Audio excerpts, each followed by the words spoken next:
les doy la bienvenida a nuestra Facultad de Trabajo Social en el marco de las segundas jornadas integrales de investigación, extensión y docencia.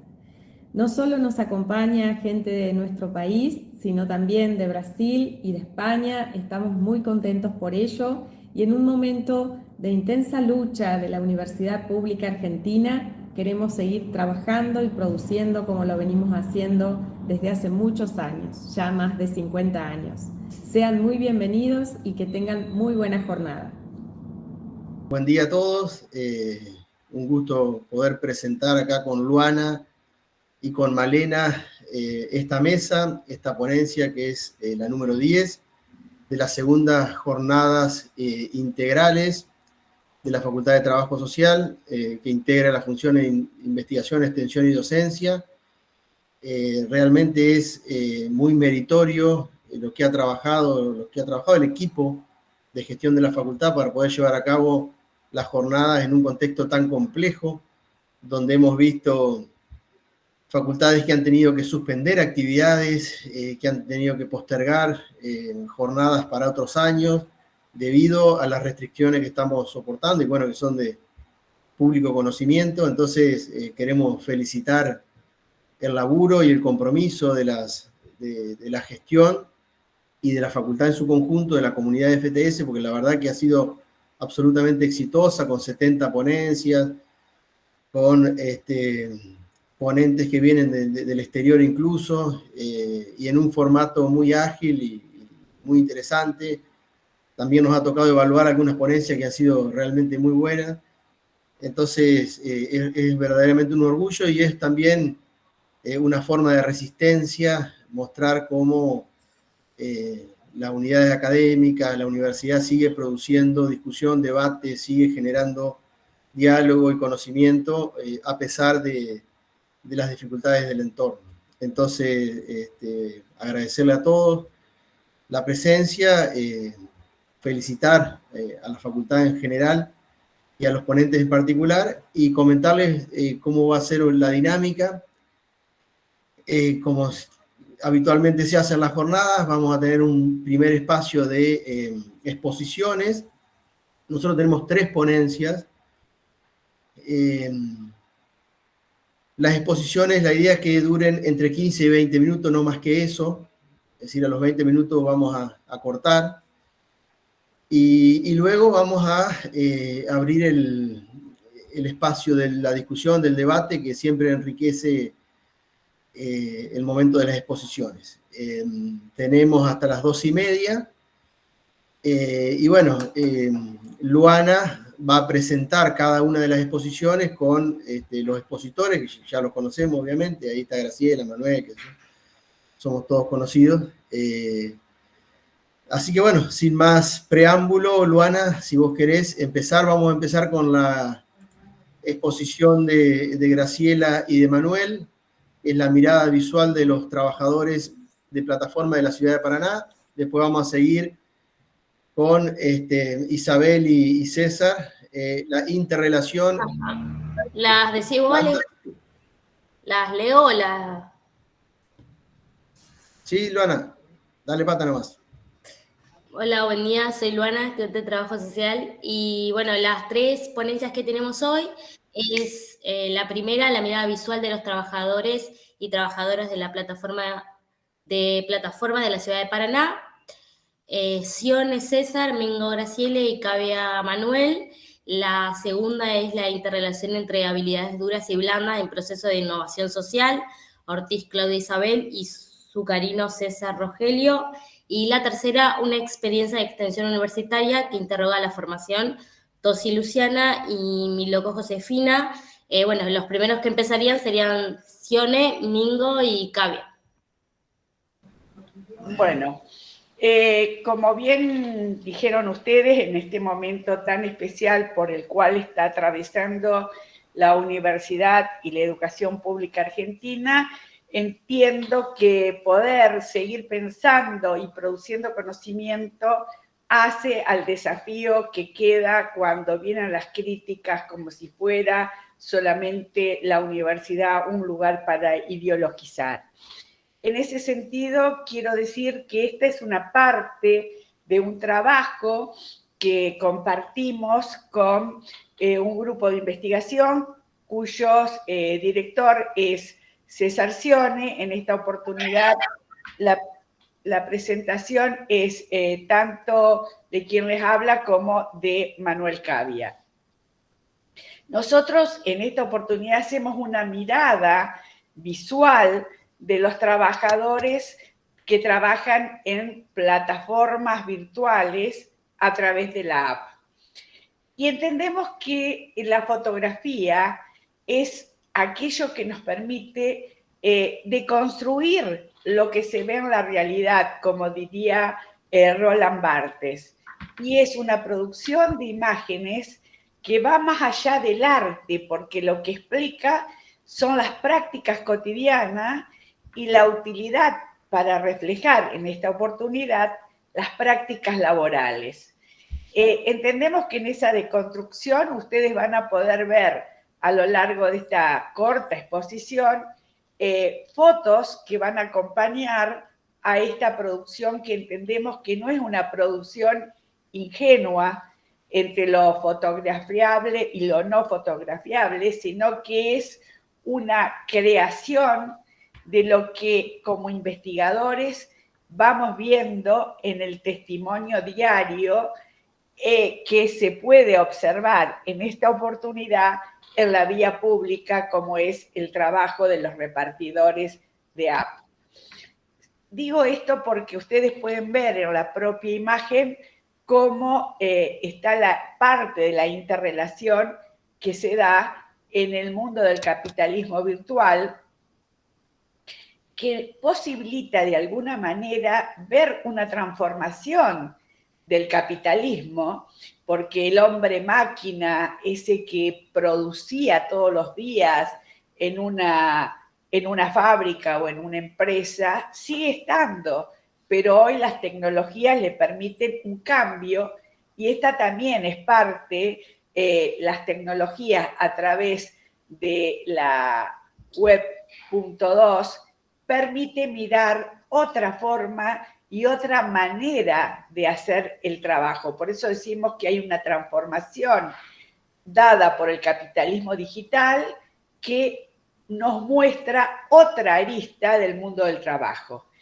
Y en esta oportunidad lo que nosotros hacemos es visualizar, mostrar como un arte creativa las imágenes que van a dar cuenta de un proceso de cambio tanto en las relaciones sociales como también en la satisfacción de necesidades de consumo de la sociedad. Y nos detenemos, es decir, en trabajadores específicos como es los de Pedido Ya, Rappi, Vamos Rápido, que empezaron a aparecer como de manera mucho más notable en la ciudad de Paraná cuando fue el periodo de la pandemia y, digamos, la restricción que teníamos para poder circular por la calle, pero realmente podíamos satisfacer necesidades y la plataforma y el trabajo de delivery cobraron una gran significación. No solo en nuestra ciudad, eso lo podemos ver a través de otras imágenes en otras ciudades también. Ahora bien, cuando nosotros hablamos de este desarrollo tecnológico que se dio con el avance de Internet, estamos mostrando una nueva forma de relación, por eso hablamos de la transformación del mundo del trabajo, que se invisibiliza en la intermediación y hay una mirada que nosotros podemos tener como investigadores que a veces también discrepa con la propia mirada que pueden tener los trabajadores que hacen esta intermediación entre la app, el recorrido para llegar al cliente, buscar la mercadería, que también está medida por un algoritmo, que no solamente ve la rapidez con que se llega con el trabajo, sino también el tiempo en que demora y cómo esto aflora en el momento de llegar al cliente. Por eso creo que hay varias imágenes que mi compañero Manuel va a ir explicitando y yo voy a ir pasando. ¿Estamos? Bueno, retomo algunas cosas ya que tenemos 15 minutos, así lo aprovechamos, digamos, esto es parte de un proyecto de investigación, como bien señaló Graciela, y ese proyecto de investigación viene hace varios años relevando cuantitativamente diferentes aspectos de los trabajadores de plataforma. No hay un número exacto, pero para nada debe rondar entre los 200 y 300 trabajadores de plataformas. Esto tiene movilidades y estimamos que en el total de la provincia debemos tener entre 1.200 y 1.300 trabajadores de plataforma. Es una fuerza laboral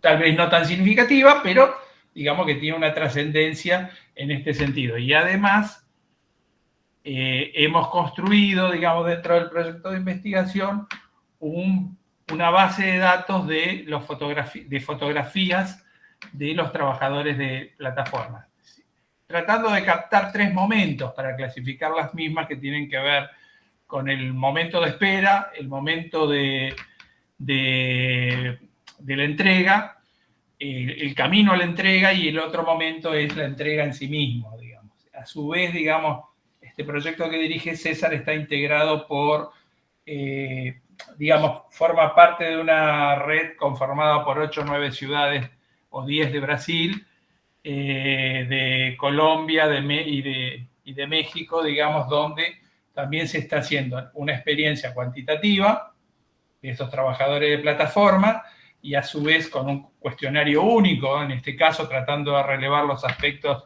significativos, y también hay una construcción en términos de una base de datos digital. Es decir, que la fotografía en particular, digamos, ha sido un recurso muy poco explotado en las ciencias sociales, salvo la antropología, digamos, que de sus orígenes, digamos, para decirlo de una manera sencilla y rápida, tenía que contarle al mundo en esa biblioteca de Londres, digamos, cómo eran esos otros de esos lugares extraños, y por lo tanto, digamos, la fotografía fue un canal muy importante para la antropología. El resto de las ciencias sociales han tenido muy poco uso. La Escuela de Chicago siempre, dentro del marco de las ciencias sociales, ha sido innovadora en cuestiones metodológicas y por lo tanto también ha hecho trabajos importantes en la década de 1915, 1920 en términos de los marginales de Chicago, es decir, hay trabajos importantes en ese sentido, digamos.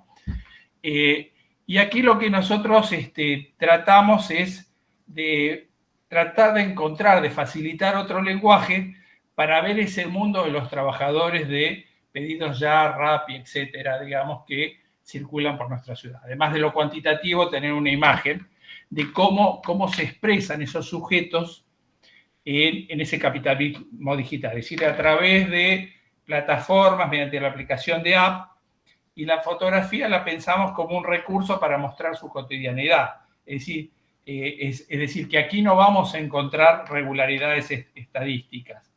Es decir, esas plataformas, esas empresas de plataforma que no son dueñas de sus activos, que simplemente hacen una intermediación, donde los trabajadores son pensados desde estas empresas como socios y asociados, y buena parte del imaginario social de estos trabajadores, ya en los aspectos más cuantitativos y cualitativos que trabajamos también, encontramos aspectos de esto. Nosotros tratamos de captar lo único de estos trabajadores como un elemento más para contribuir a descubrir y contribuir, sería la palabra más exacta, a la compleja realidad social. Las fotografías siempre llevan un esfuerzo para leer lo que es posible o que esconden los restos de esta actividad laboral, en este caso puntual. Retomamos una idea de un gran sociólogo americano de los años 60, 70, digamos, que es Harold Becker, digamos, que él fue uno de los iniciadores en la década del 60, digamos, del uso de la fotografía. Él siempre trabajó con los marginales, digamos, con los distintos, por decirlo de alguna manera, y él siempre la pensó a la foto como una máquina de escribir. Es decir,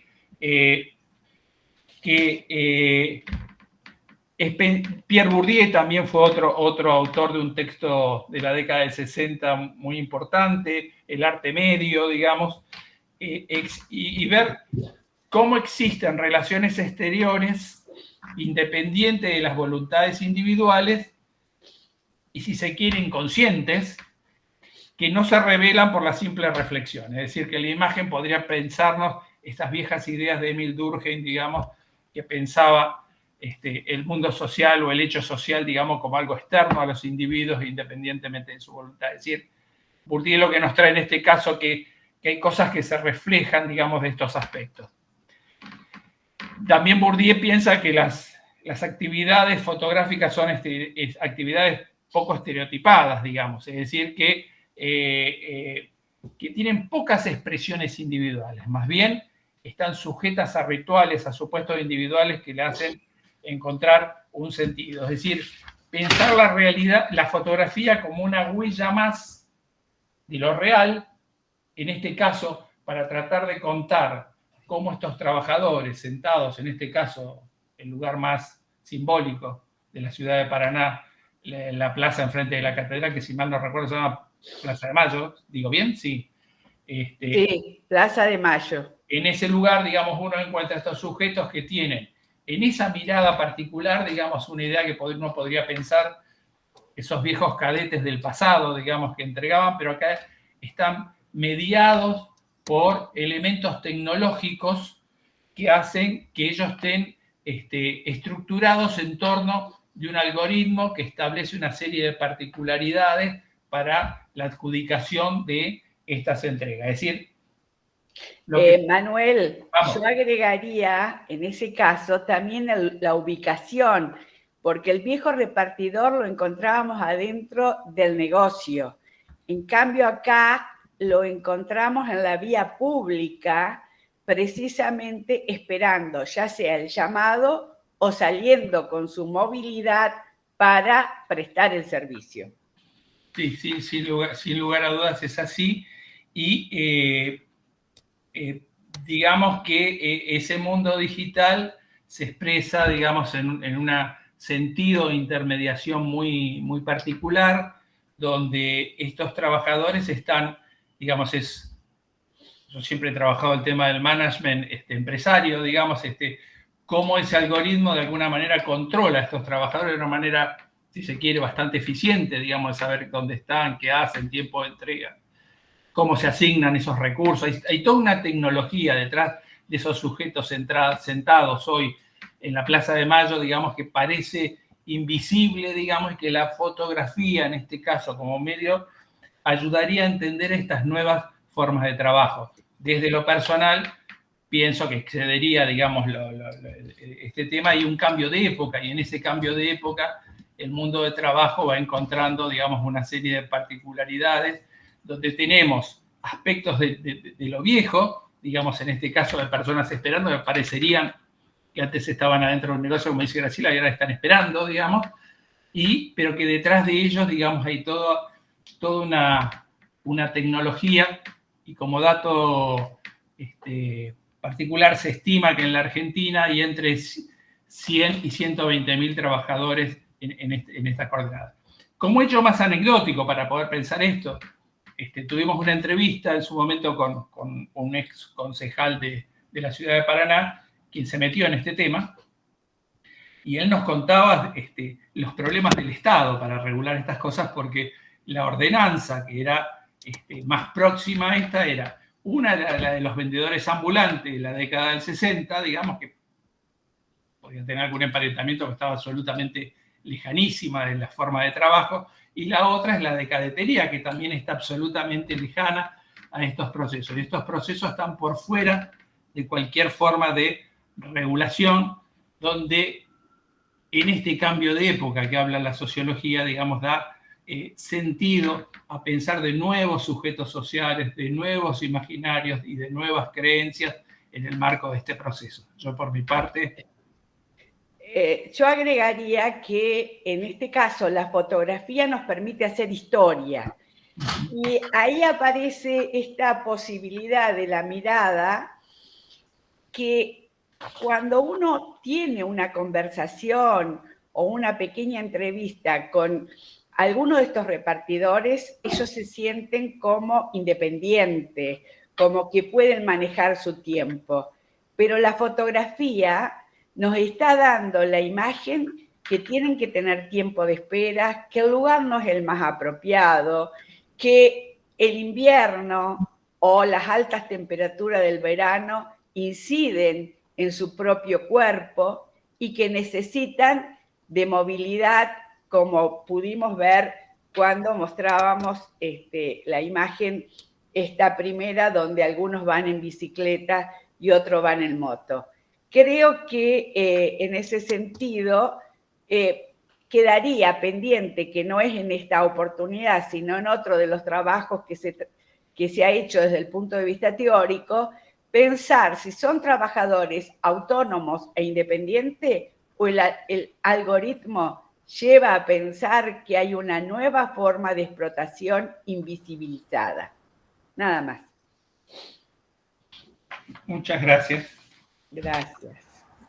Gracias, Graciela, Manuel. Anoté un montón de cosas porque la verdad que es un temazo, es un temazo.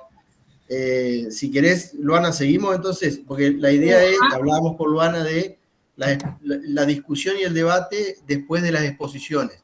Ajá, así se pueden mejor el exponer tiempo. todos.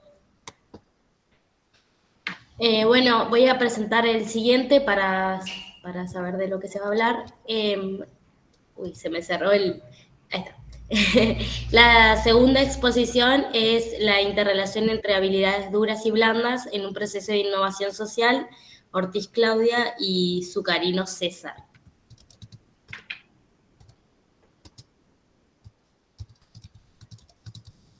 Bueno, buenos días, ¿qué tal? Bueno, mi nombre es Claudia Ortiz, soy de la Facultad de Ciencias de la Comunicación. Bueno, les pido disculpas porque hoy amanecí bastante mal de la garganta, así que bueno, estoy medio a media máquina. Les voy a hacer una presentación un poco para ir siguiendo la propuesta de nuestro trabajo.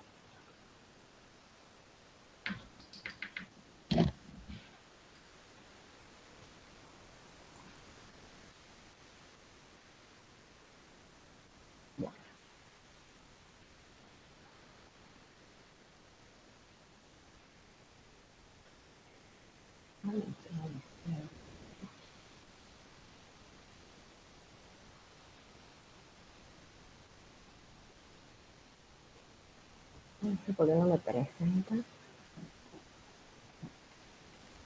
¿Vos estás tratando de cargar la presentación? Sí, estoy tratando de cargar la presentación y no sé por qué no me...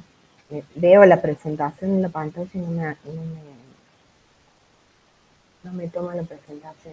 Si no, mandámela y yo la presento, no pasa nada. O capaz que César la puede presentar. Creo que se fue.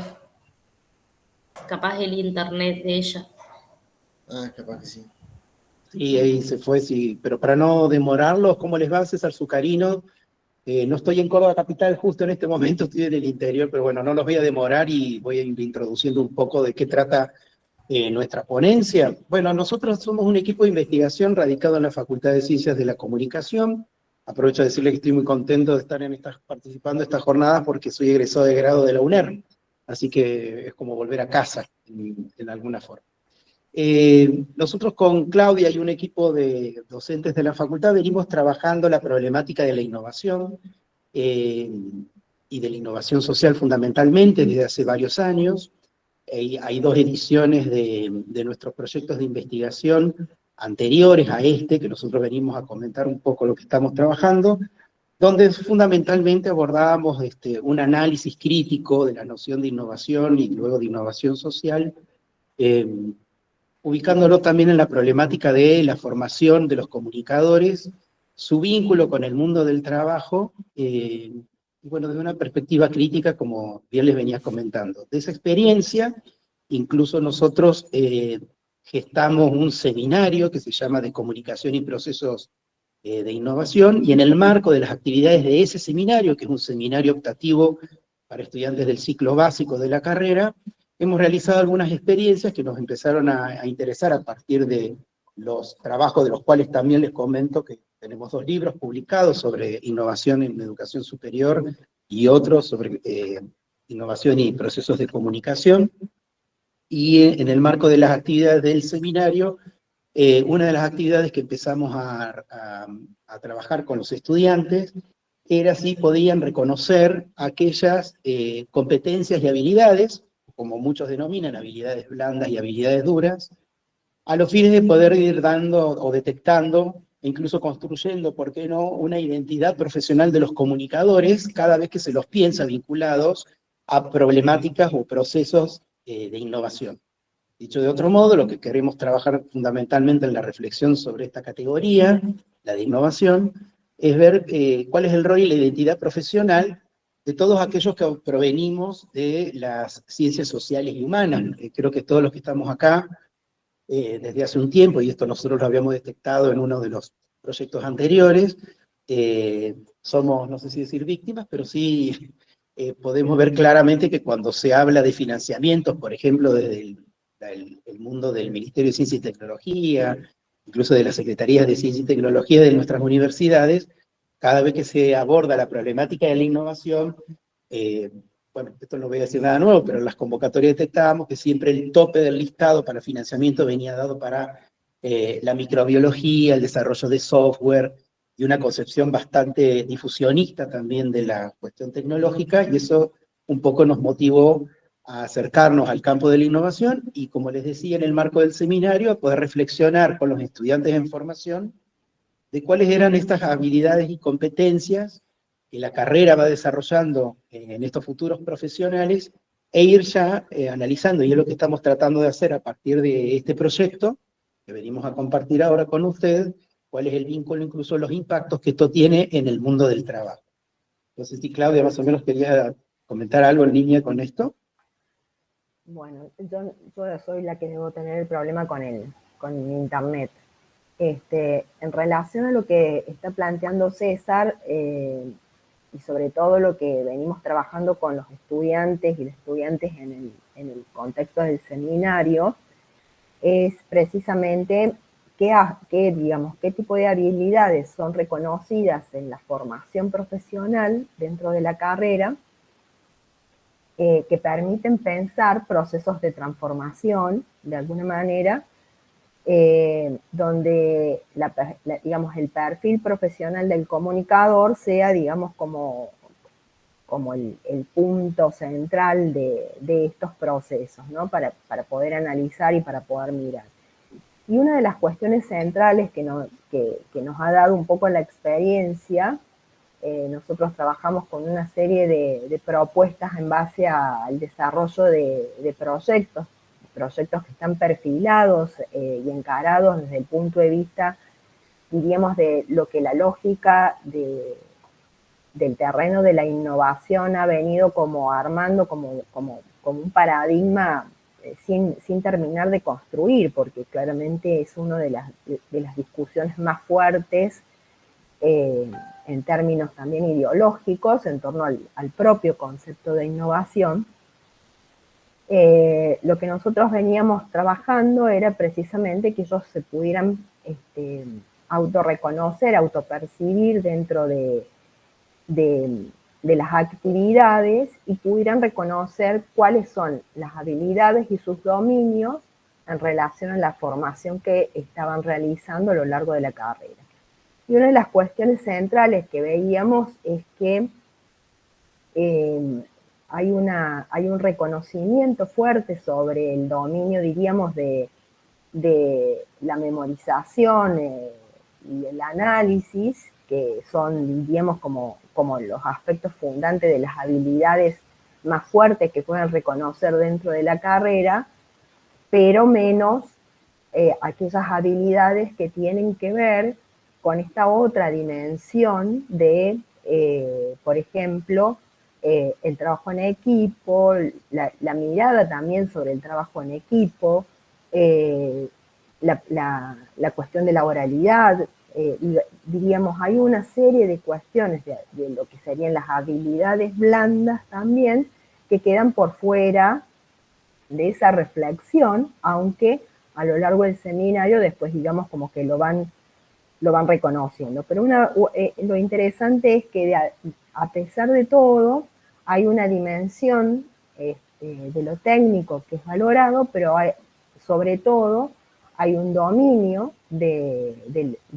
centrado en los contenidos, centrado en las habilidades de la memorización, obviamente relacionados al contenido, y menos se pueden autopercibir en relación a estas habilidades o capacidades orientados a otras dimensiones de los procesos que para nosotros son centrales dentro de los procesos de innovación. Nosotros venimos trabajando con proyectos porque la idea de pensar en proyectos, y sobre todo nosotros trabajamos sobre proyectos que tienen que ver con problemáticas centradas, por ejemplo, hemos venido trabajando sobre problemáticas centradas en el terreno de las nuevas economías, y los proyectos que nosotros les pedimos que piensen, diseñen, se planteen o problematicen, tienen que ver con objetos de estudios que están vinculados a este terreno de las nuevas economías. Y la verdad que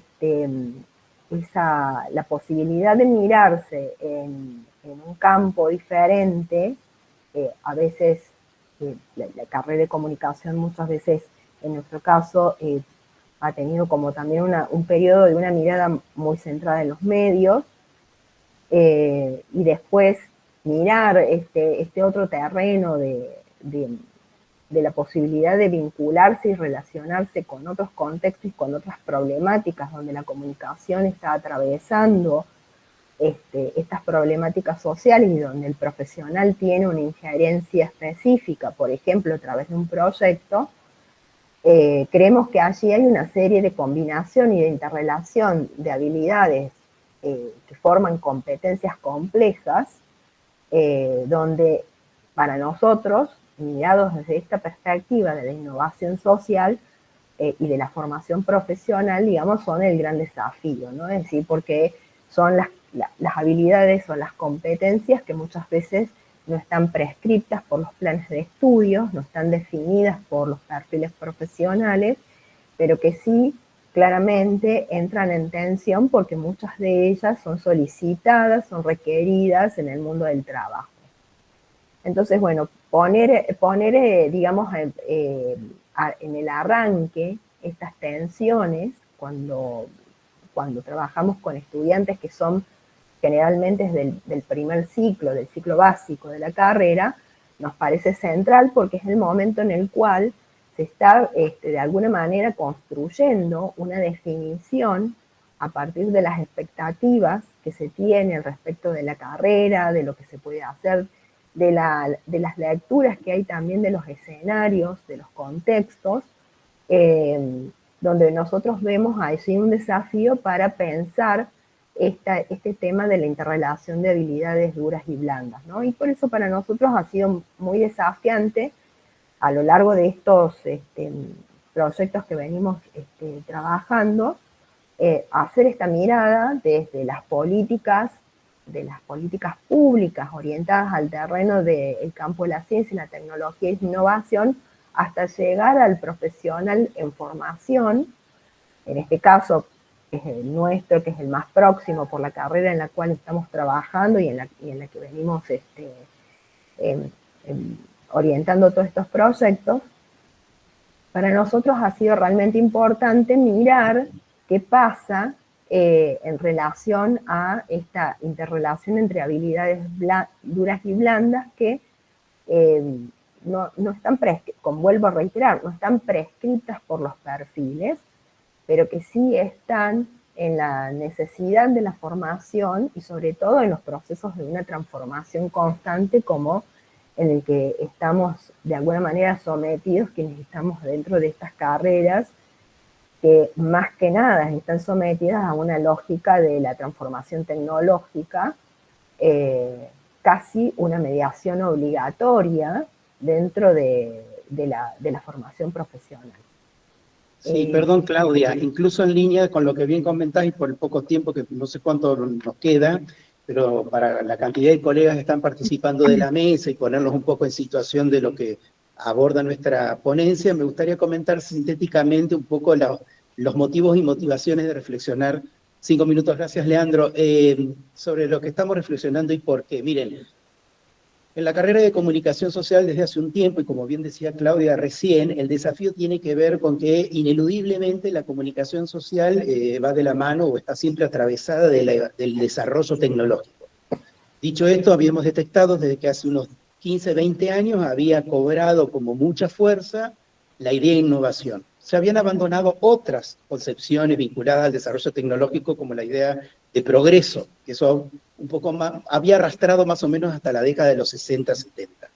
De golpe nos dimos de que la innovación era el gran significante, ¿no? Que movilizaba todo el desarrollo tecnológico. ¿Cómo veíamos nosotros en una observación salvaje, digo, no científica, de lo que estaba ocurriendo en la carrera? Que hace 20 años los estudiantes venían para ser periodista deportivo y hoy vienen a la carrera para ser community manager. Lo que bien les está comentando Claudia, que esto genera una tensión, es que nuestro plan de estudios es del año 93. Es decir, que la matriz, que ofrece la academia en términos de formación, tiene que ver en realidad con conceptualizaciones del rol del comunicador social gestada en los años 60, entre los 60 y 70, con algunos impactos que luego de la democracia, en la vuelta de la democracia en los años 80, dieron el marco teórico para la formación de estos profesionales. La pregunta es, ¿qué hace un estudiante hoy joven que viene con la idea de que va a terminar como comunicador social desempeñándose como community manager, cuando en realidad lo que está matriciando la oferta académica tiene más que ver con una mirada crítica de lo que eran los viejos medios masivos de comunicación? Al punto que, para que ustedes entiendan, nosotros tenemos todavía talleres de radio, como se hacían en los 80 para las radios populares. Dicho esto, cuando nosotros abordamos críticamente, como bien les decía Claudia hace un momento, la noción de innovación, dos autores que a nosotros nos vertebraron todos los trabajos de investigación fueron Benoît Godin, que por un lado en su historia del concepto de innovación da 3 nociones que están conviviendo para nosotros hoy, que es la idea de la innovación como imitación, que fue lo que predominó durante el periodo del Renacimiento, lo que fue la innovación como creación, que es lo que quizá muchos de los que estamos acá generalmente nos resuena, la idea de innovación como creación de algo nuevo, sea en productos o en procesos, eso es más bien ligado a la época de la Ilustración. Lo cierto es que hoy, como ustedes saben, y ahí entra a jugar el comunicador social, la innovación, como dice Benoît Godin, está también asociada a la idea de diseminación. La pregunta es, ¿alcanzan los procesos de innovación solo en la creación misma? Claramente sabemos que no. Hoy estamos en un mundo que, como ustedes saben, los procesos de innovación tienen que estar difundidos a gran escala, y tener impactos a gran escala. Eso nos trae otro problema. Primero, porque si hay que difundirlos a gran escala, ahí encontrábamos que había, como les decía hace un momento, un rol de los profesionales de las ciencias sociales humanas que era significativo, que no era privativa solamente de aquellos que provenían de las ciencias duras. Digo, por eso comentaba lo que habíamos detectado antes de que qué ocurre en nuestra Secretaría de Ciencia y Técnica, que priorizan el financiamiento de procesos de innovación solo en ciencias duras, o me animo a decir ultra duras. Por esta cuestión de la diseminación, como dice Benoît Godin, Echevarría nos dijo algo también, y es otro de las categorías vertebradoras. Cuidado que el concepto de innovación que corre en nuestra época está cargada de buenismo. Parece que todo proceso, por el mero hecho de ser innovador, es bueno per se. Nosotros no estamos tan convencidos de eso, y sostenemos también de que ningún proceso de innovación es posible si primero no hay un proceso de innovación social, que garantice en todo caso procesos de innovación de otro tipo. Cuento una anécdota para cerrarles y entiendan ustedes lo que nos motorizó en esto de por qué buscar lo que bien les decía Claudia sobre habilidades blandas y competencias o habilidades más duras. Cuando empezamos a trabajar en los proyectos con futuros comunicadores sociales, y esto lo cuento no para caer en un anecdotario, pero creo que es sintomático de lo que pasa en las representaciones de los estudiantes. En la primera versión del seminario, que fue allá por el año 2021, muchos de los proyectos que los futuros comunicadores sociales proponían eran, por ejemplo, extender la red de gas natural en la provincia de Córdoba. La pregunta era, ¿qué rol le toca a un comunicador social en la instalación de la cañería de gas natural? Entonces digo, esto empezó a problematizar a los mismos estudiantes de que claramente había algo de la identidad profesional que, proveniendo de las ciencias sociales y humanas, tenían otro rol, que era tremendamente significativo, pero que aún, como bien decía Claudia recién, por eso lo prescripto, no viene prescripto ni por el mundo del trabajo ni por la propia academia. Entonces el ejercicio finalmente nos permitió, a través de un ejercicio que hicimos con un artículo sobre la taxonomía digital de Bloom, donde lo que fue notable, como los propios estudiantes reconocían que había competencias y habilidades más vinculadas a los procesos de memorización que a los procesos de creación. Y con eso cierro. Gracias, Leandro.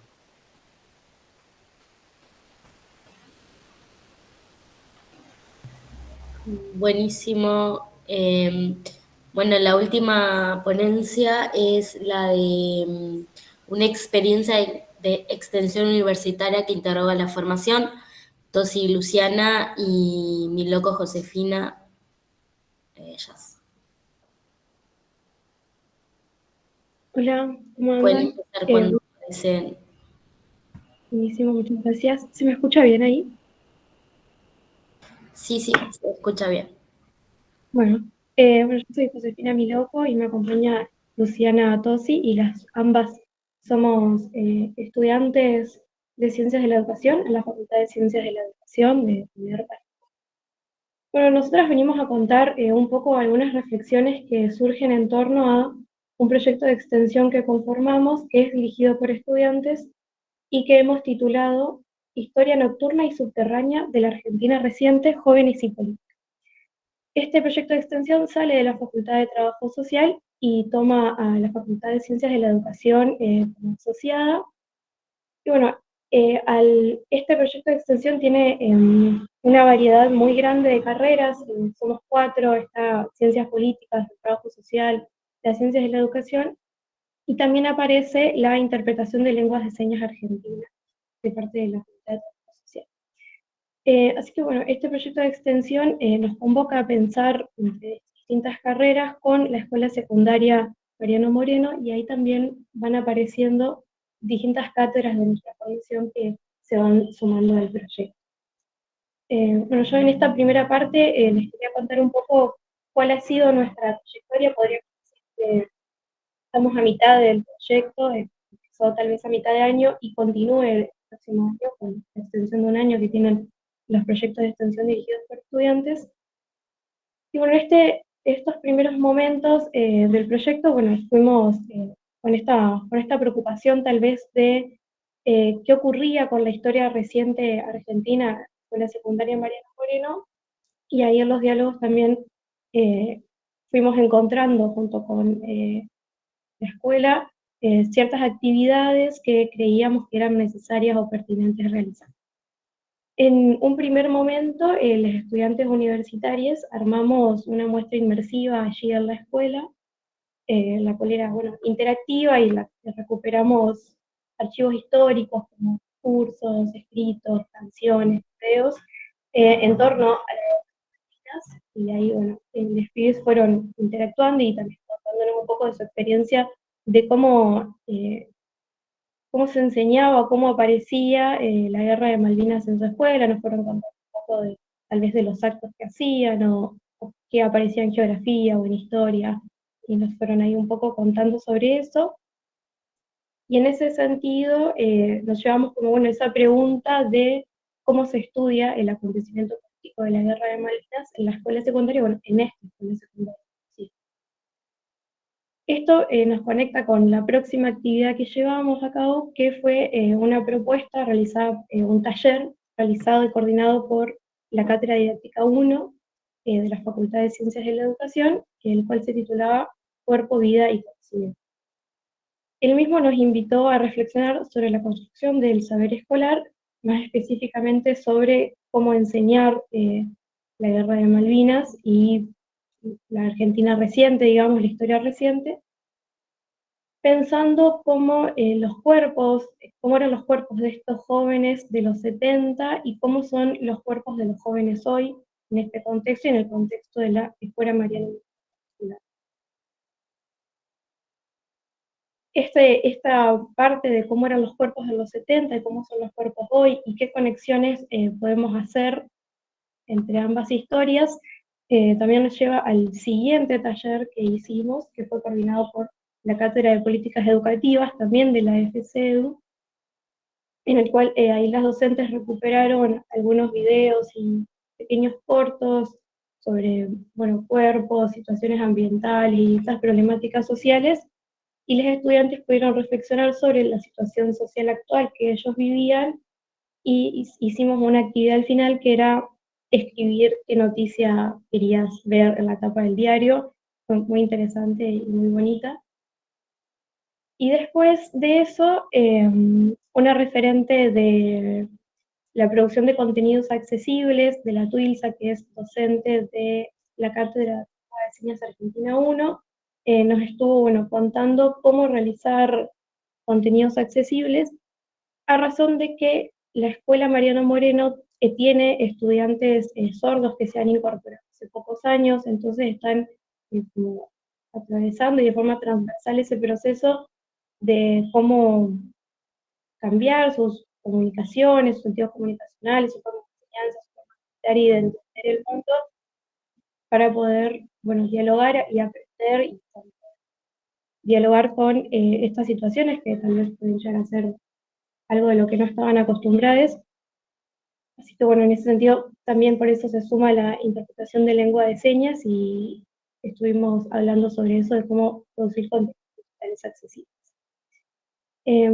Esa fue la última actividad que realizamos, y próximamente proyectamos poder traer a los estudiantes de la Escuela Mariano Moreno a la Facultad de Trabajo Social, y también proyectamos encontrarnos con el proyecto de extensión dirigido por estudiantes que sale desde FCEDU, que también están trabajando con una escuela secundaria, la Pablo de Tarso de aquí de Paraná, y el próximo año nos quedan más actividades. Bueno, yo soy Luciana, como anticipaba José, ambas somos de la Facultad de Ciencias de la Educación. Este proyecto, como anticipaba José también, aglutina un conjunto de saberes y de prácticas de diferentes cátedras. Hemos invitado a cátedras de cada una de estas carreras que Josefina mencionaba: trabajo social, ciencia política, la tecnicatura en interpretación en lengua de señas y ciencias de la educación, porque si bien nos planteamos en un principio algunos objetivos que tenían que ver con trabajar esto que nosotros leíamos como una necesidad de trabajar sobre la historia reciente para comprendernos dentro de determinados acontecimientos históricos, junto con estudiantes secundarios, porque lo hicimos reconociendo la necesidad de que se establezca un diálogo con esas subjetividades jóvenes que se encuentran allí aglutinadas, digamos, en las escuelas secundarias, desde la universidad. Y no solo, digamos, desde la especificidad de las ciencias de la educación, sino pensar la escuela del nivel secundario desde diferentes aristas. Entonces, todas estas carreras abonan a pensar diferentes problemáticas, que, como decía, si bien comenzamos con este objetivo de trabajar específicamente sobre la historia reciente, trabajando como eje vertebrador el acontecimiento de la Guerra de Malvinas, se fueron suscitando nuevas necesidades a partir de la demanda, a veces explícita y a veces construida en diálogo y en un esfuerzo, digamos, de pensar juntos con actores referentes de la escuela. Este trabajo también vertebra otros recorridos de formación. Veo que está presente Virginia Luna, que es profe de la Cátedra de Didáctica 1, que José está cursando este año, y yo me he desempeñado como auxiliar y hemos compartido también investigación. Y desde ahí venimos pensando específicamente en la escuela secundaria y nos permite también asumir algunos de los desafíos de este proyecto, que en este caso está dirigido por la estudiante de Ciencia Política, Paula Garbarino, que vi que estaba conectada también, y que, bueno, aglutina todas estas carreras y que juntes a través de reuniones entre estudiantes y con docentes de estas cátedras y docentes de la escuela, hemos proyectado estas actividades. Esto nos suscita una serie de reflexiones en un momento en que nos encontramos, no sé si dentro, los estudiantes, de las discusiones sobre las reformas curriculares que se vienen. Entonces, nos planteamos algunas cuestiones que tienen que ver con las plataformas universitarias en donde estudiamos, que creemos que tienen que ser, que pueden ser valoradas, tenidas en cuenta, digamos, en razón de estas reformas. Como decíamos, este proyecto de alguna manera nos implica en un ánimo de intervenir y de agenciarnos también políticamente en estos espacios que potencialmente son espacios en los que nos desempeñaríamos los estudiantes de Ciencias de la Educación y también de otras carreras, porque como decimos, mostramos cómo todas estas carreras pueden abonar, pueden aportar, digamos, desde su formación para pensar algunos problemas. Entonces pensamos la escuela secundaria en diferentes claves, en diferentes aportes que podemos hacer. Por eso creemos que este trabajo de articulación de saberes y prácticas nos lleva a un corrimiento epistemológico, si se quiere. Esta perspectiva es compartida con la cátedra Didáctica 1, donde también hemos trabajado sobre este tema en otras presentaciones, que tiene que ver con entender el corrimiento necesario para trabajar en determinadas circunstancias con las prácticas, abandonar, digamos, el esquema organizador a partir de un objeto disciplinar.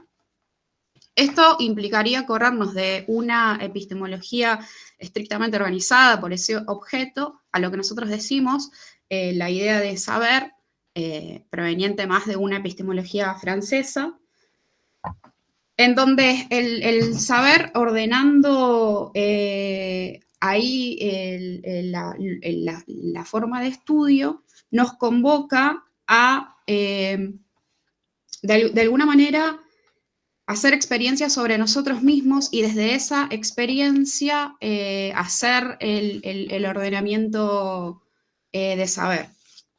Distinto por ahí de algunas lógicas en donde desde las disciplinas se nos presenta un objeto, estudiamos, digamos,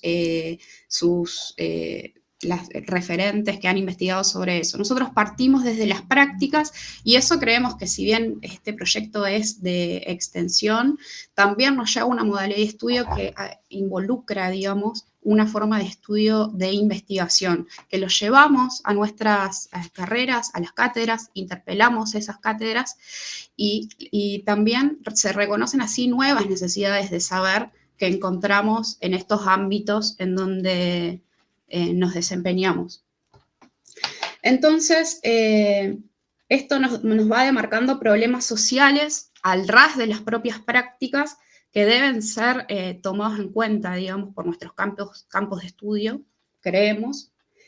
Y esto va excediendo esos límites disciplinares muchas veces, ¿no? Es decir, esas prácticas que convocan estos diferentes campos de saber, a veces nos requieren una problematización que nos lleva a la búsqueda de nuevas categorías, de nuevos ejercicios para comprender y para poder intervenir en estos términos. Y en términos de agencia profesional también, como futuros profesionales, porque creemos que no es que culminada la carrera nosotros después nos podemos insertar y abrir un campo laboral, sino que es desde nuestra propia formación, en vínculo con estas instituciones, que vamos creando la visibilidad de esa propia necesidad de saber que construimos desde nuestros recorridos. En este sentido, creemos que al haber entrelazado todos estos nichos de saber, cuando decimos nichos de saber, decimos nichos donde se manipulan los saberes, es decir, prácticas en donde se manipulan los saberes, creemos que cobra sentido ahí nuestros propios recorridos de formación y se manifiestan esas necesidades de saber. En este sentido, la escuela secundaria es la que nos ha venido permitiendo abrir esos itinerarios de problematización que demarcan esos dominios de saber desde las propias prácticas, desde esas problematizaciones que aparecen en la escuela, que aparecen como problemáticas que no pueden ser abordadas exclusivamente desde una disciplina y que requieren esa conversación, ¿no? Entonces, para también entender los escenarios actuales en donde se da la situación escolar, que creemos que se da como un acontecimiento siempre, creemos que es necesario pensar nuestras plataformas universitarias, es decir, cómo estamos conociendo, cómo estudiamos en nuestros espacios de formación.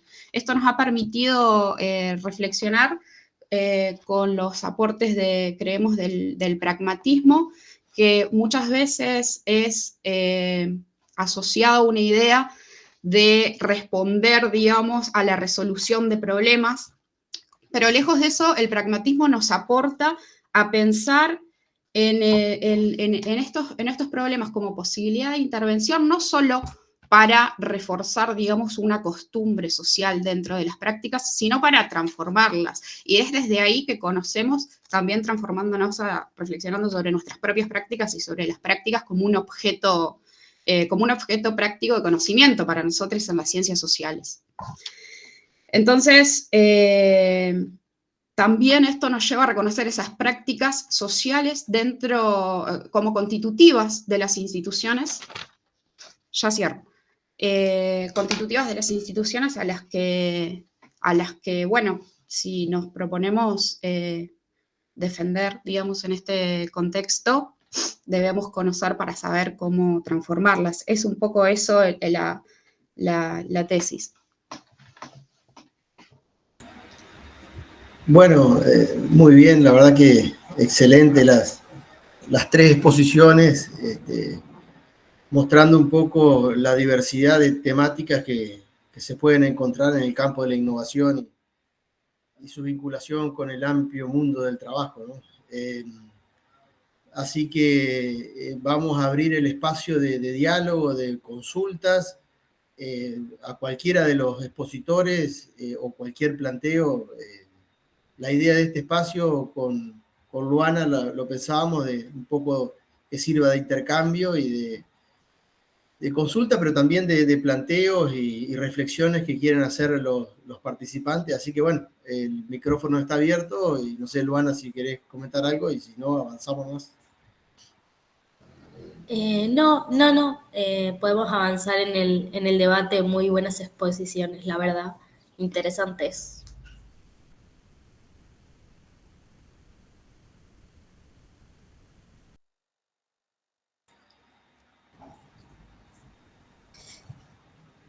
Dale, Virginia, nomás. Bueno, ¿qué tal? ¿Cómo están? Bueno, quería agradecer y felicitar a los distintos expositores. Todos los trabajos son muy interesantes y está bueno conocer qué se está haciendo, ¿no? A veces quedamos muy reducidos a lo que se produce en nuestros ámbitos más cercanos y esta instancia permite, bueno, conocer otras líneas de trabajo. Y bueno, hilando un poco algunas intervenciones, pareció interesante pensar la condición de los cuerpos hoy, ¿no? Ataba un poco el trabajo que vienen haciendo las chicas, Luciana, bueno, el grupo de extensión de estudiantes respecto a pensar la historia reciente en relación a los jóvenes y los cuerpos en Malvinas, y de alguna manera ataba esa pregunta por cómo aparece esto en la escuela en relación a pensar los cuerpos juveniles hoy, también en diálogo con estas fotografías que mostraba el primer grupo, ¿no? De estos trabajadores de las plataformas, ¿no? Esos cuerpos, esas disposiciones, ¿no? De estar en los espacios públicos, y me pareció interesante, ¿no? Cómo puede llegar a armar una problematización en torno a estos cuerpos fragilizados, ¿no? Por estas prácticas económicas, estos cuerpos que están en las escuelas secundarias, también atravesados por muchas vulneraciones, y qué interesante es poner a dialogar las distintas disciplinas, la fotografía, los estudios sociales, para, bueno, abordar de alguna manera esta condición de lo que somos hoy, ¿no? En estas prácticas económicas, sociales.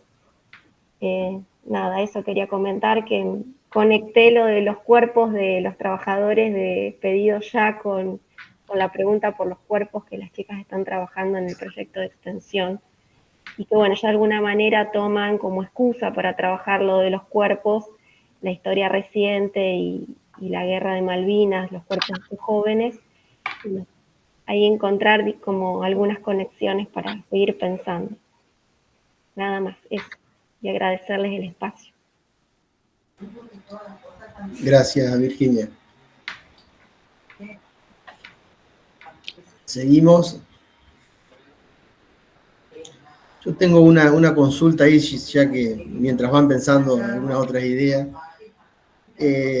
respecto del uso de la fotografía, que me parece muy bueno y no está muy explotado como recurso metodológico en el ámbito de las ciencias sociales, por lo menos en el ámbito en que yo me muevo, de la economía, ¿no? Preguntarte, Manuel, ¿cómo están viendo el tema de el avance en la inteligencia artificial y la posibilidad de que la fotografía se transforme en algo muy manipulable, ¿no? Muy flexible? Entonces deja de ser la fotografía un elemento probatorio indiscutible, porque la inteligencia artificial parece que adultera todos los registros, ¿no? Sin duda la inteligencia artificial, digamos, si solo afectara a la fotografía, firmamos todos ya, digamos, ¿no? Sin duda afecta a aspectos mucho más complejos. De hecho, hubo experiencias de fotografías, digamos, a través de inteligencia artificial que fueron premiadas, y el autor después reconoce, digamos, que era de alguna manera, por decirlo simpáticamente, trucha, digamos, ¿no? Sin duda, a ver, si uno piensa en la historia, digamos, la fotografía arrancó allá por 1839 con los daguerrotipos, digamos, que los tipos no eran fotógrafos, sino que eran técnicos, digamos. Y llegó más o menos a los medios periodísticos en 1880, 1890, digamos, una fotografía a las portadas de un diario, digamos. Sin duda, digamos, una cámara fotográfica hoy dista mucho de ser una cámara fotográfica del pasado, porque, digamos, una computadora metida ahí adentro, se pueden hacer una serie de cosas que hubieran sido imposibles, digamos, en el pasado. Digamos, todavía, digamos, aparece que lo fotografiable, digamos, y esta idea de Becker, que trabajaba con los desviados en pensar a la máquina de escribir, es decir, como una máquina de escribir, es decir, sin duda la fotografía se va a ver muy influenciada, digamos, muy alterada por la inteligencia artificial, porque va a estar a disposición, es decir, a ver, la inteligencia artificial tiene una particularidad, es decir, cuando alguien piensa, a ver, si uno tomara un ejemplo burdo, los que tiraron la bomba atómica, digamos, en Hiroshima y Nagasaki, bueno, ellos tenían que ir en un avión y llevaban una tecnología que una vez lanzada produjo lo que produjo, digamos. En este caso, la inteligencia artificial tiene una particularidad, es decir, que puede tomar decisiones propias y puede tomar opciones propias, digamos, por lo cual, digamos, no va a haber campo del saber y del hacer, digamos, que no se ve influenciada por la inteligencia artificial. En este caso, la fotografía, sin duda, el hecho manipulable, digamos, va a estar muy a disposición, muy hecho, digamos, es decir, y sobre todo, digamos, en un mundo digital donde digamos, todos estamos mucho más expuestos, para decirlo de una manera rápida, digamos, a esta idea de estar mucho más atentos a ver cuántos likes nos dan que a cosas mucho más específicas y concretas, digamos, ¿no? Entonces, estamos inmersos en un mundo complejo y la inteligencia artificial, insisto, toma decisiones propias. Es decir, esa es la particularidad de la tecnología. La fotografía en esto podrá ser pasada por encima, digamos, ¿no? Por pensarlo de alguna manera, digamos, ¿no? Sí, sin duda, la inteligencia artificial tiene un campo muy amplio. La idea era pensarlo desde el trabajo de ustedes con la fotografía, justamente. Pero está bien. No sé si hay alguna otra pregunta. Ahí está, muy bien. Luciana, avanti. No, yo le quería preguntar a Claudia, no sé si el compañero ya se fue, porque creo que le había dicho él, que distinguía como tres formas grandes formas de interpretación de la innovación, ¿no? Él decía como la imitación desde el Renacimiento, como la creación un poco más desde el paradigma de la Ilustración, y ubicaba más en un sentido contemporáneo la idea de diseminación. Me quedé pensando en esa palabra y les quería preguntar cómo es que entienden, digamos, esas características. En general, digamos que la discusión sobre la innovación siempre estuvo muy centrada desde el terreno de lo tecnológico. Digamos, para el siglo XX la innovación estuvo vinculada al desarrollo tecnológico y además vinculada, digamos, a la tecnocracia, digamos estuvo muy relacionado y de hecho, digamos, la discusión y el alejamiento de alguna manera de la palabra innovación del terreno de las ciencias sociales también tiene que ver un poco cómo se fueron construyendo estas discusiones en el terreno de la producción de las ciencias, donde quedó, digamos, la perspectiva, sobre todo una dimensión de la perspectiva de innovación que aporta Schumpeter claramente, quedó como la innovación en este terreno de la destrucción necesaria, digamos, es decir, para que haya un proceso de producción y la creación de lo nuevo, necesariamente también hay un proceso de destrucción, digamos, le es inherente de alguna manera ese proceso de destrucción. Pero el problema es que la perspectiva de Schumpeter, ese fue la dimensión que más caló en el imaginario y en las representaciones de la innovación y que vinieron también a los sentidos de las políticas más contemporáneas sobre la innovación, pero Schumpeter también había advertido que en el terreno de la innovación hay una dimensión que es de lo social. La innovación no existe si no hay apropiación de esa innovación, porque si no queda como esta idea digamos, del difusionismo de los 60, donde la tecnología por la sola existencia podía generar transformaciones. Y claramente eso no digamos, a lo largo del tiempo, claramente eso no sucede. Para que sucedan las transformaciones hay un proceso de aprendizaje, hay un proceso de apropiación y hay un proceso de reconversión también del sentido de la tecnología.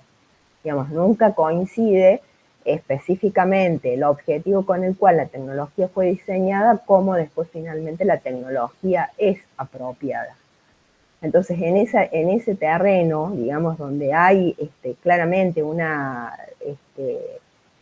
digamos, hay como un montón de aspectos a considerar, los procesos no son lineales.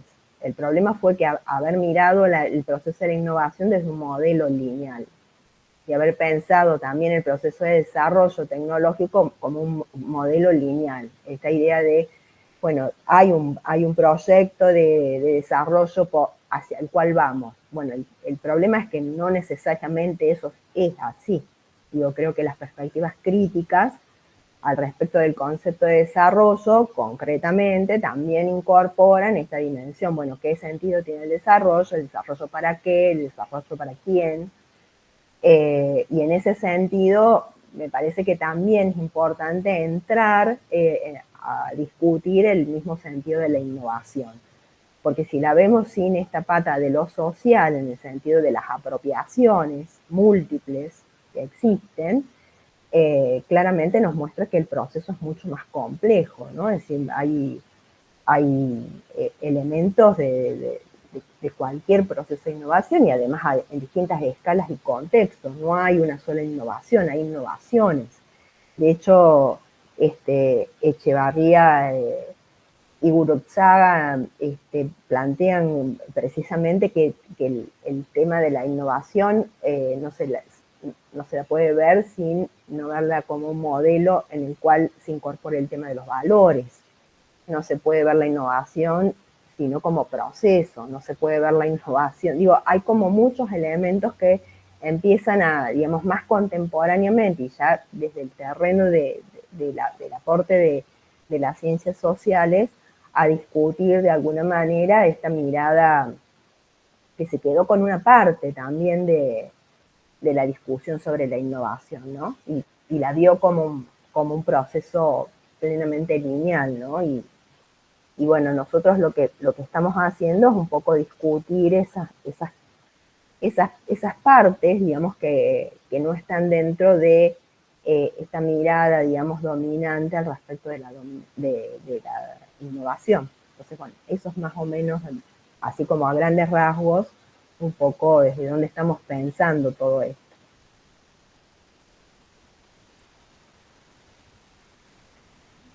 Paula.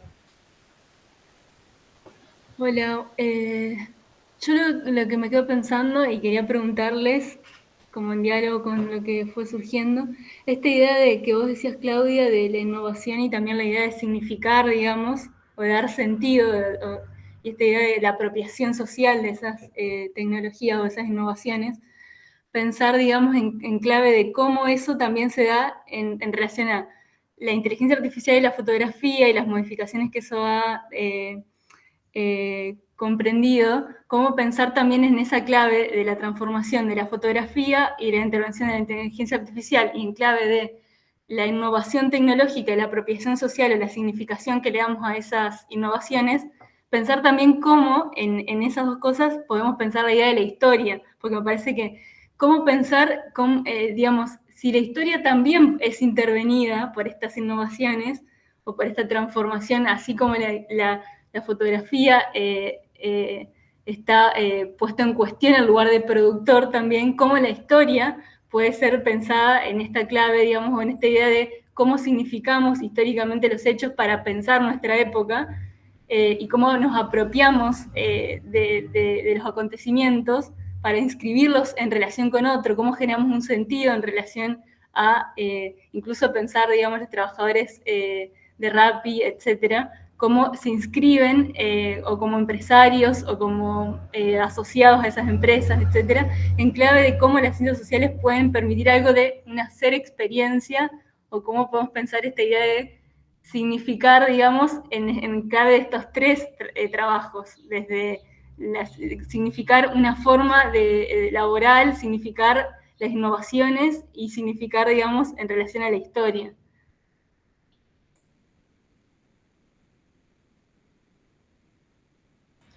Me parece que es amplia para los tres grupos, porque abarca la enseñanza de la historia, como plantearon las chicas, la fotografía y la innovación. Así que cualquiera de los tres puede responder. Bueno, yo puedo plantear así como algo muy, muy general, porque creo que la pregunta es como muy, muy grande también, ¿no? Decir, bueno, digamos, en términos de la historia, de la producción de la historia, yo creo que me parece que hay una mirada desde, digamos, de la construcción de la crítica que es necesaria permanentemente. Digamos, hay como un estado de alerta desde el punto de vista de las ciencias sociales en particular al respecto de los fenómenos, para poder reconocer, digamos, desde qué lugar se van produciendo también estas transformaciones y estas apropiaciones. Porque me parece que estamos en un momento en donde, digamos, el sentido de las transformaciones, el sentido es como que nos apabulla porque claramente los vectores de espacio y temporalidad son los que se han alterado más rápidamente en este último tiempo. Es decir, los procesos en el cual nosotros podemos leer estas transformaciones nos requieren de un estar, de alguna manera, más alerta, en la alerta crítica, en la duda, en la pregunta, la interrogación. Yo volvería a las preguntas, a la formulación de las preguntas al respecto de los fenómenos. No como una prescripción de lo bueno y lo malo, porque precisamente el punto de lo bueno y lo malo se va moviendo de alguna manera, diría, bueno, ¿qué es lo político? ¿Dónde se están centrando los límites de lo político en un caso y en otro caso, de las distintas transformaciones? Y esto es preguntarlo desde las propias prácticas de quienes llevan adelante estos procesos. Es decir, cuando nosotros pensamos que en cómo nuestros estudiantes representan sus propias habilidades y competencias en el perfil profesional a partir de un proyecto, ni más ni menos nos estamos llevando al terreno de la interrogación, de la problematización, del sentido que tiene hacernos una pregunta al respecto de lo social, porque es una mirada de lo político, fundamentalmente, que es en el sentido amplio de lo político, y en el sentido que pueda derrumbar estas miradas de, digamos, maniquea de lo bueno y lo malo, porque precisamente lo bueno y lo malo entra en el terreno de lo dogmático. La pregunta al respecto de estos procesos y el sentido de estos procesos en nuestras sociedades, en una comprensión profunda y crítica, me parece que resitúa la cuestión de lo político. Y todos estos procesos me parece que nos llevan a esto. Nosotros, yo particularmente, por ahí venía, por mi edad, venía con una mirada mucho más desde el punto de vista medio tecnofóbica, y en un momento empecé a entender otras cuestiones al respecto también del desarrollo de lo tecnológico, de cómo preguntar a lo tecnológico, porque también es preguntar el sentido digamos, del sujeto de la historia de nuestros tiempos, ¿no? Así como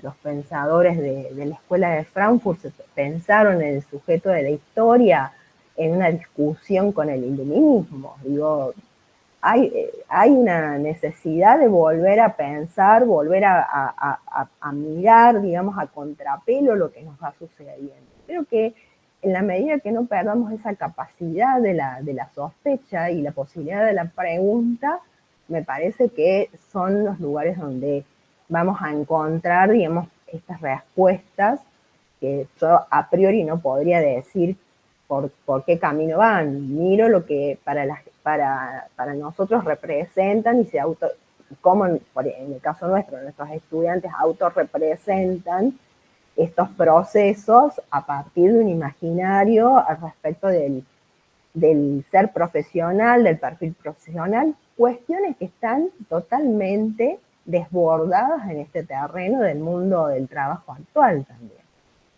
Es decir, entonces, bueno, me parece que ese es un ejercicio constante y el cual me parece que es irrenunciable si uno tiene una mirada crítica y apuesta, digamos, un poco como para pensar, en particular, pienso que no hay una historia, hay historias también que son importantes, que no están dentro de las historias oficiales, que hay como pensar en este paradigma de la complejidad que incluye la diversidad, digamos, sin anular una parte o la otra. Este es el gran desafío. Entonces, bueno, eso es por lo menos la enseñanza sobre la cual trato de ejercitarme constantemente cuando trabajo con mis estudiantes, con otros colegas.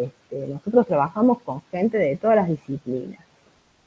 Y realmente ha sido como un ejercicio muy enriquecedor mirar todo esto, tratando de entender cómo desde los distintos lugares se interroga también la realidad, ¿no?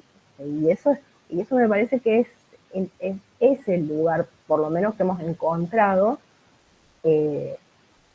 para pensar sobre esto, porque claramente las transformaciones se dan, digamos, más allá que nosotros querramos que vayan más lento o menos lento, pero suceden. Sí, muy interesante. No sé si alguno de los otros equipos quiere comentar alguna cuestión sobre la consulta.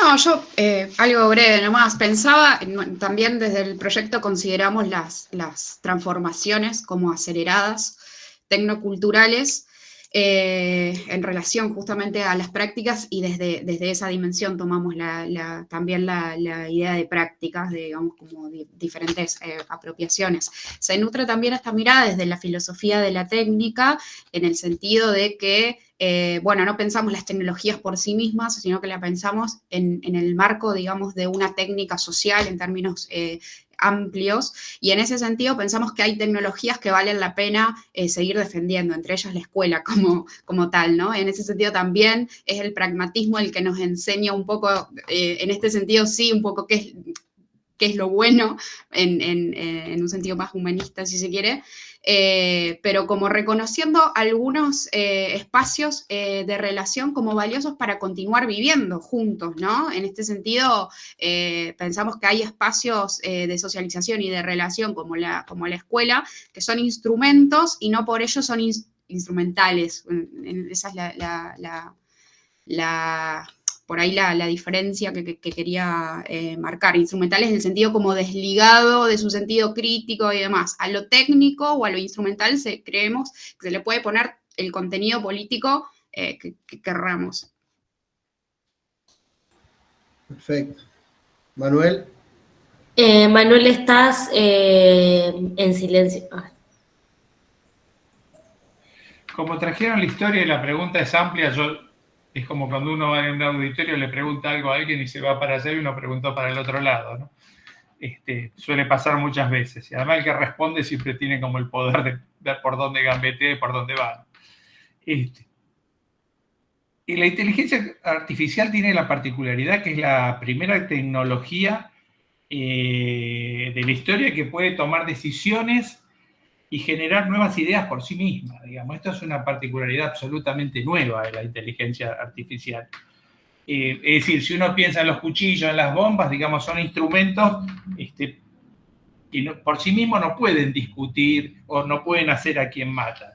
Sin embargo, la inteligencia artificial puede procesar información por sí sola. La inteligencia artificial puede pensarse todavía embrionariamente que puede sustituir a los humanos en la toma de decisiones como idea, digamos, y la inteligencia artificial no es una herramienta, sino en todo caso se presenta como un agente dentro del mundo social. Por lo tanto, la inteligencia artificial es capaz de efectuar arte, de efectuar descubrimientos científicos, es decir, estamos frente a un nuevo proceso y un nuevo modelo, digamos, e inclusive su impacto en los actores sociales y su impacto en esos actores sociales en decisiones y en acciones que tienen que ver con la actuación de la política, por ejemplo, ¿no? Por lo tanto, la inteligencia artificial nos abre un espacio absolutamente nuevo para pensar esta realidad social, digamos. Yo no tengo las respuestas totales, simplemente puedo mencionar algunas. Los hechos de la política más o menos reciente de la Argentina invitan a pensar algunos de estos espacios, cómo son esos nuevos actores sociales en el mundo moderno.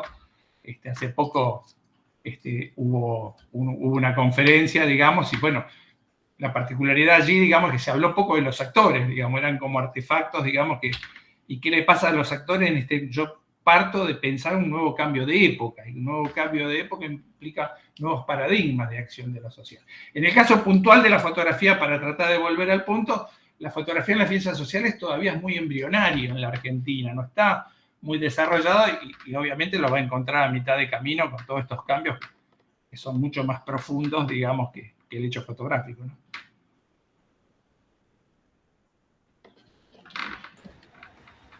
Perfecto. Bueno, si alguna otra reflexión o consulta. Yo no tengo apuro, así que con Luana estamos acá, sin problema.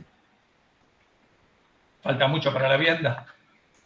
No estamos en la facultad, esa es la virtualidad, por lo menos antes picábamos algo, qué sé yo. Claro, por eso hago la broma, digamos, que la virtualidad no permite la vianda. No, interesante lo que planteaban las chicas sobre un cuestionamiento epistemológico desde el pragmatismo. Me pareció súper atractivo, Luciana, esa mirada, leí la comunicación que hicieron. Y bueno, es un tema para seguir explorando, ¿no? Para seguir explorando y muy rico para trabajar en las escuelas, porque realmente, nada menos que con Malvinas, hacer una discusión. Siempre se habla de la innovación metodológica, pero también en términos epistemológicos, de cómo a partir de las prácticas podemos co-construir el conocimiento, que es uno de los grandes desafíos de la epistemología crítica, sobre todo pensando de que los sectores más vulnerables tienen una prioridad, un privilegio epistemológico, ¿no? Y desde ahí las ciencias sociales tienen que ubicarse, siempre del lado del más débil, porque los poderosos se pueden defender solos, ¿no? Así que bueno, si no hay otras preguntas, consultas, reflexiones, no sé si Luana está de acuerdo, estaríamos cerrando la mesa, que me parece que ha sido súper interesante y queda además el material para después consultarlo y si quieren seguir profundizando en estos links, en estas redes, ¿no? Luana. Sí, comparto lo que dice Leandro, muy interesantes las propuestas, las tres, enriquecedoras, y bueno, si no hay lo mismo que dice Leandro, si no hay más preguntas, podríamos ir cerrando la mesa, si les parece.